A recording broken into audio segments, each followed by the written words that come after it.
So I'd ask you today, how can grace ever abound where no guilt has first been applied? A little boy was visiting his grandparents and had just been given a slingshot.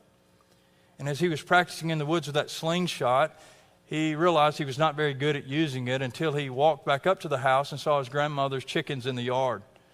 And so because he hadn't been able to hit any trees in the forest, he on impulse pulled that slingshot bat and shot at a chicken and killed it graveyard dead. His sister was sitting in the kitchen window and she was watching it unfold.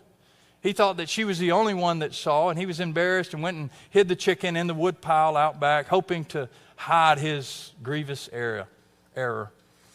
So at the dinner table that evening, the grandmother said, "Look, y'all go about, boys, and do whatever you're going to do. Me and Sally need to clean the dishes." And Sally whispered in her brother's ear, "The duck," or the chicken rather, the chicken.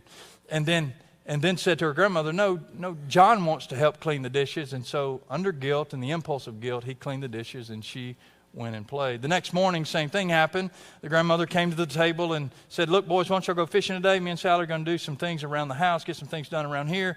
And Sally whispered yet again to her little brother, "Chicken."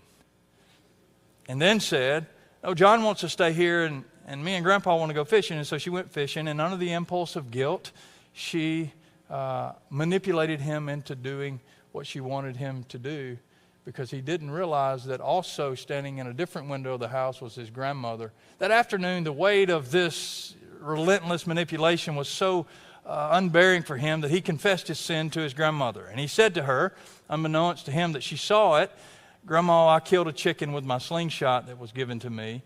And she said, "Son, I saw what you had done. I was waiting for you to confide in me and to trust me enough to tell me what you had done and admit to your wrong, so that you would know that even when I saw you do it, I had already forgiven you of that very action." So the question then becomes, how long will you be a slave to guilt with no place to place it?